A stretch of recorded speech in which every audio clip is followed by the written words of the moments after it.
más corta. Y en el resfrío se presentan síntomas, dolor de garganta, secreción de moco, mientras que en una gripe se puede ver que hay más, bueno, fiebre. Ya hemos dicho que es al revés. Sí, podríamos decir que el resfrío, la gripe o influenza A, que es la que causó la última pandemia el año 2009, que tenía un componente porcino, un componente humano, o sea, un gen humano, y un componente aviar, son genes que habían mutado. Entonces, desde ese sentido, el resfrío común sería mucho más benigno. El resfrío dura más poco o pocos días, ¿sí? Dura pocos días, es mucho más benigno. Por ahí una rinorrea y pasa en 2, 3 días. En cambio, la gripe o influenza no. Hay mialgias, temperatura por arriba de los 38 grados. Es súbito, ¿sí? Tú estás bien hoy día y para mañana estás, como dicen, te pone en cama, ¿sí? Es súbito, clínicamente, ¿sí? Ok, vamos a ir avanzando entonces eso y ver un poco de historia.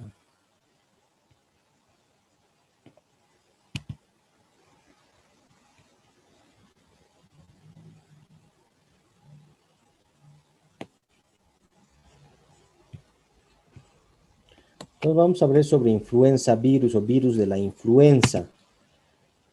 Estos virus, como bien decían, pertenece a la familia Orthomyxoviridae. Antes se los agrupaba en la familia Paramyxoviridae, que es también los virus del sarampión. Sin embargo, ahora se los clasificó en la familia Orthomyxoviridae porque se vieron que hay diferencias genéticas en su genoma y estructurales también en su replicación. Sí, entonces podemos ver aquí que incluso la influenza estuvo incluso desde la época de los griegos, ¿no? 412 antes de Cristo, ya Hipócrates menciona sobre la influenza, no obviamente como un virus, pero sí como una enfermedad. La influenza, las primeras epidemias y pandemias que se reportaron datan de 1173 o del año 1173. Desde entonces ha causado la muerte de millones de personas. Por ejemplo, tenemos que en el año 1510 se presentó una epidemia en Italia y se le atribuyó por el Papa Benedicto XIV la influencia de las estrellas. Por eso también se lo llamó influenza y muchos a veces tienen lapsus y le dicen influencia, ¿no? Es influenza que deriva, bueno, por esto, ¿no? Porque antes se pensaba que las estrellas tenían una influencia y en estas epidemias. Pero ya en el año del siglo XX, en realidad en 1933, se aisló el primer virus, ¿sí? En la década de los 50 y se desarrolla en la década de los 50 en realidad la primera vacuna para la gripe o influenza. En el 33 se aisló el virus, ¿sí? Influenza virus. Sin embargo, aquí podemos ver que, por ejemplo, en el año 1918, la influenza o llamada gripe española, una influenza del tipo A, H1N1, causó la muerte de 20 y 40 millones de personas. Prácticamente murieron más por la gripe, ¿sí? De esa época que por la Primera Guerra Mundial. Después, en el año 1957, se tiene aquí la influenza asiática o gripe A H2N2 que causó la muerte de entre 1 y 4 millones de personas. Después tenemos otra gran pandemia en 1968, la gripe de Hong Kong, causada por la influenza A H3N2, causó las muertes de entre 1 y 4 millones de fallecidos. Después tenemos la influenza porcina, que decían H1N1, que se dio el año 2009 en la Ciudad de México. ¿Alguien sabe cuántas personas murieron en la pandemia de influenza del año 2009?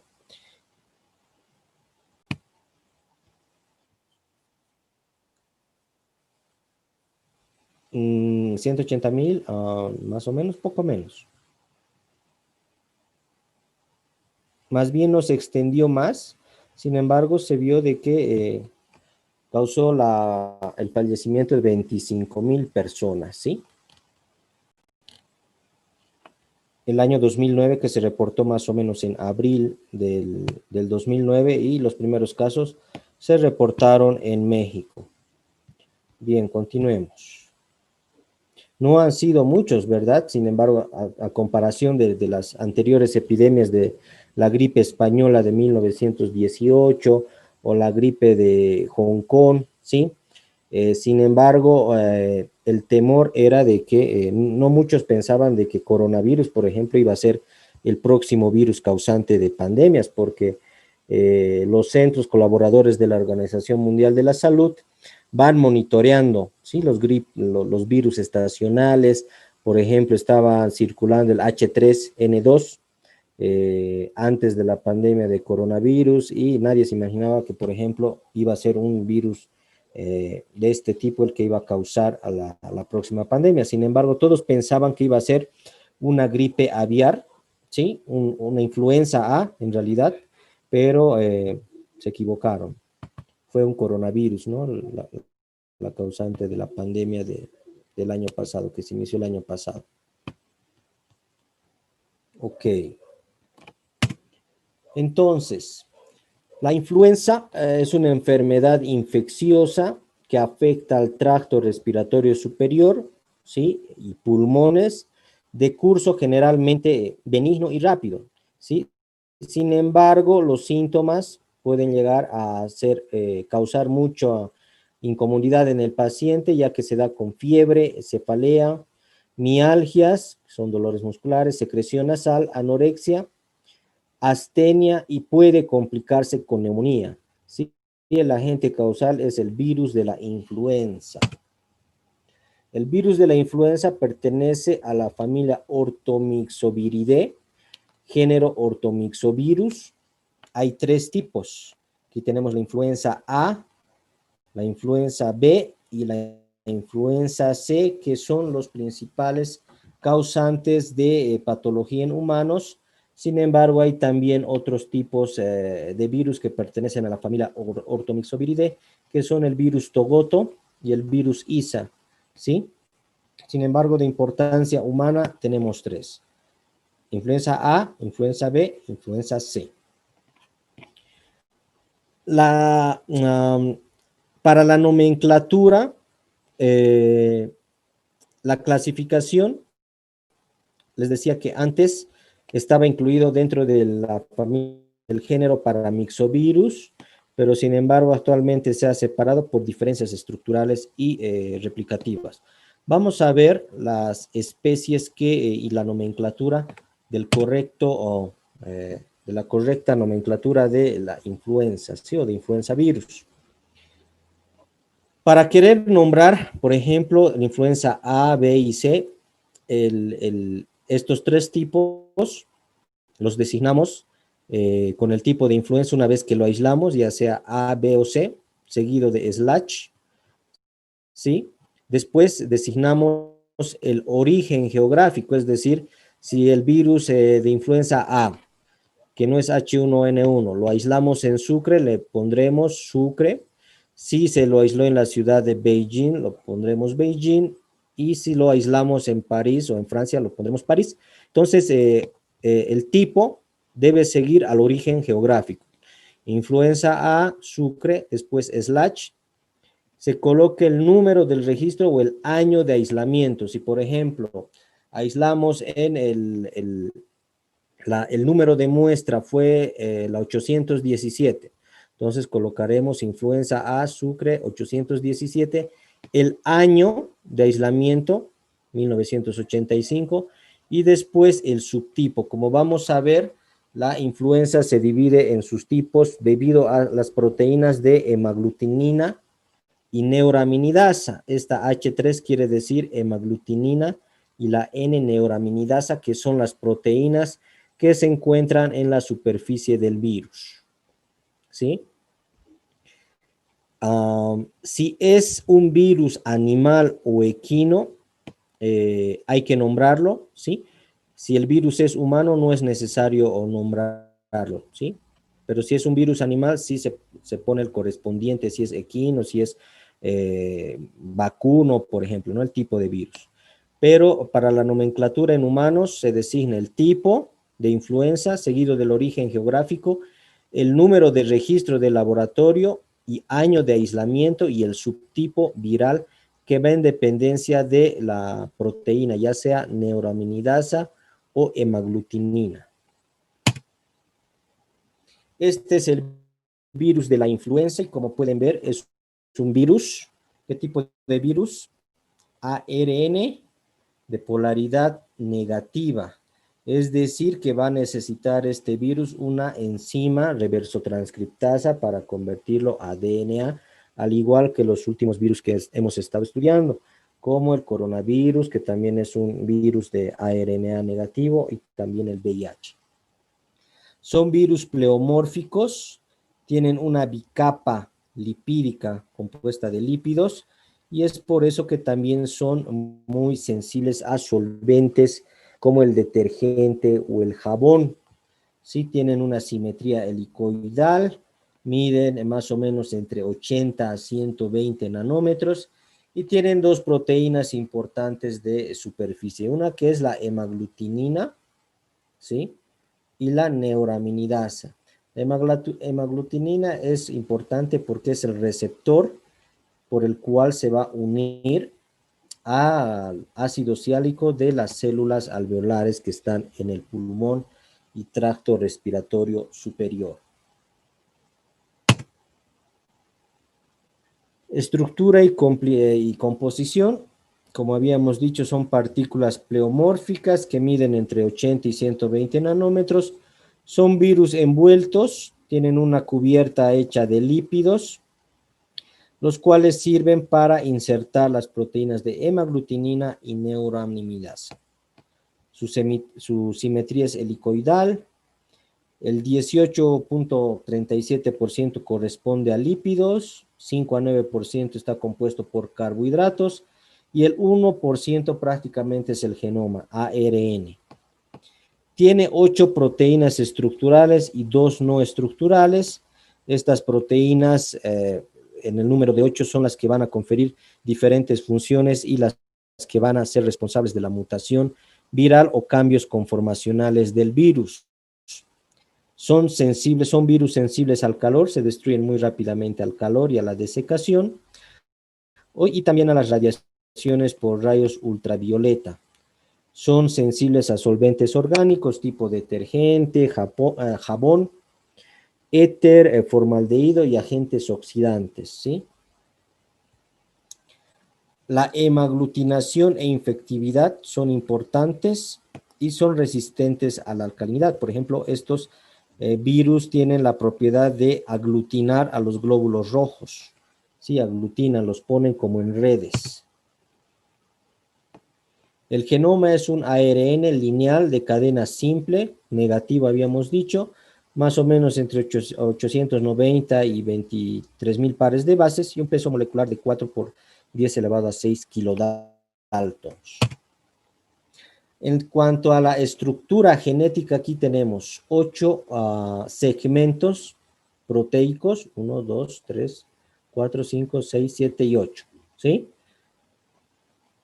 La PB2, PB1 y PA son el complejo de las transcriptasas o complejo polimerasas. Estas proteínas van a ser responsables de codificar y responsables de realizar la reversotranscripción del ARN negativo a DNA.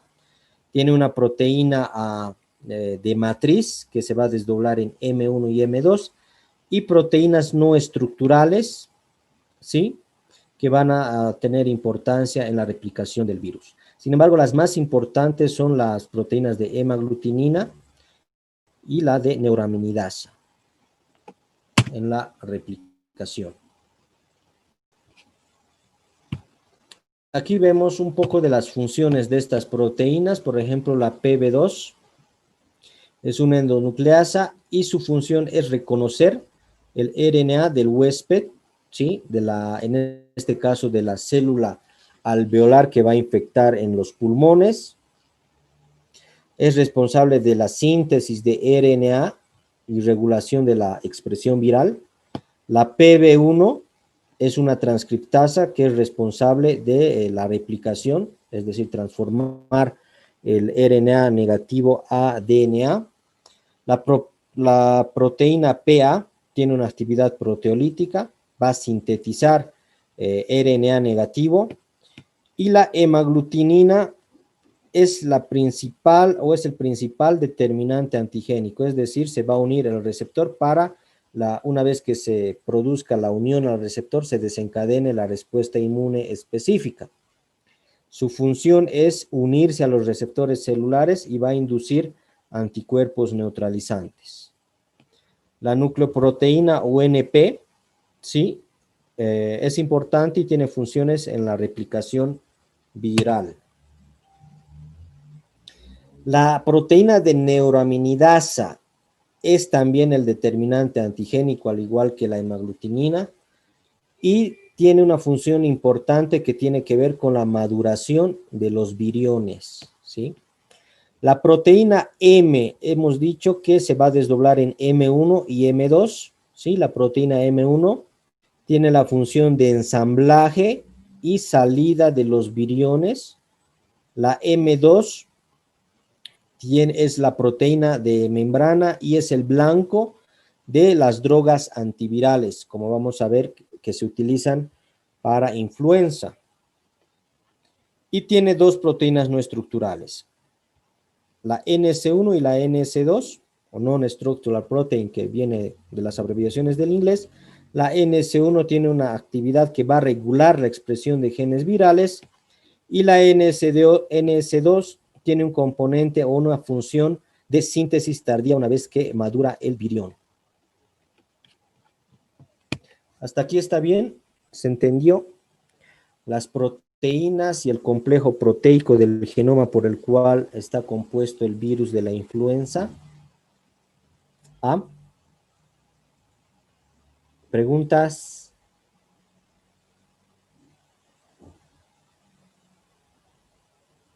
Bien, continuamos.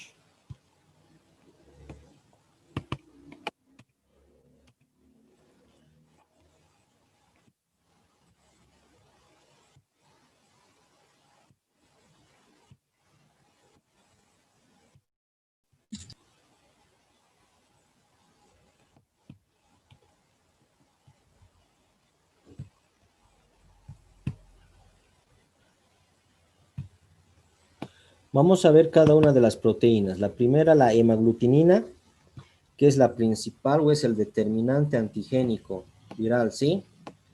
Tiene 16 variantes conocidas, van de la H1 a la 16, de ahí, por ejemplo, que en la influenza A del año 2009, aislado en México y responsable de la pandemia del año 2009, tiene un componente H1, ¿sí? Es un subtipo, pero sin embargo hay 16 variantes que van de la H1 a la H16. Es el principal determinante antigénico, es el blanco de los anticuerpos neutralizantes y está compuesto por una subunidad H1 y H2, ¿sí? Es la proteína que tiene mayor variabilidad, es decir, cambia, ¿sí? Al igual que el VIH es muy variable y por tanto es necesario por eso cada año, debido a la gran variabilidad, vacunarse cada año, ¿sí? Tiene 5 sitios antigénicos que están ubicados en la superficie y son responsables de las mayores mutaciones del virus. Son esenciales para su estabilidad e intervienen en la neutralización de anticuerpos. Cuando muta esta proteína, se dice de que hay cambios mayores o cambios SHIP que se llaman, que son las responsables de las epidemias. Es la mayor partícula partícula infecciosa del virus y está dividido por trímeros, ¿sí? La neuraminidasa. La neuraminidasa también es un antígeno importante de superficie, determinante de subtipos. Hay 9 variantes conocidas que van de la 1 a la 9. La hemaglutinina hemos dicho de la 1 a la 16. La neuraminidasa tiene 9 variantes que van de la 1, o sea, N1 a la N9. Si no hay N10, por eso la influenza del tipo A, aislada del año 2009, es de tipo H1N1, subtipo H1N1, ¿ok? Facilita la liberación de partículas virales de la superficie celular y evita la autoagregación o autoagregación de los viriones. Bueno, químicamente es un tetrámero, es decir, que está compuesto por 4 monómeros idénticos. ¿Qué es lo que ha pasado? En realidad, estos virus de la influenza son los que mayor variabilidad tienen y afectan tanto a cerdos, aves y humanos.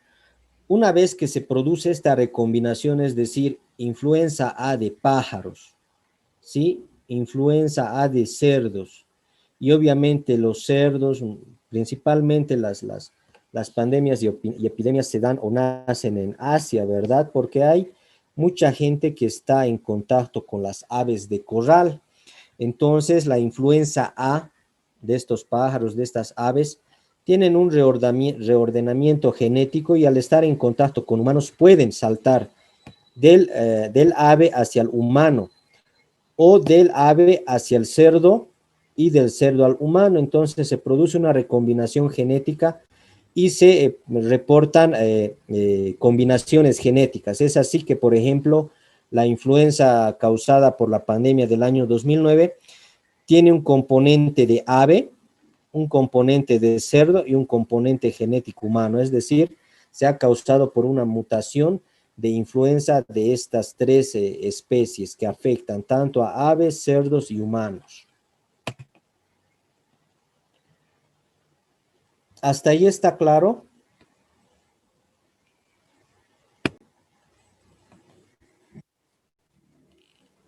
Bien.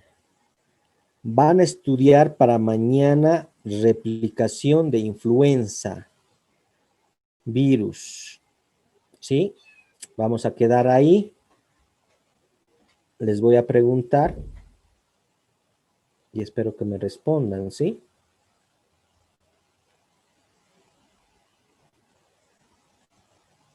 ¿Preguntas, Está bien, dudas? doctor. Ok, entonces quedamos ahí y mañana continuamos con la replicación viral. ¿Está bien? Bueno, hasta luego, hasta mañana.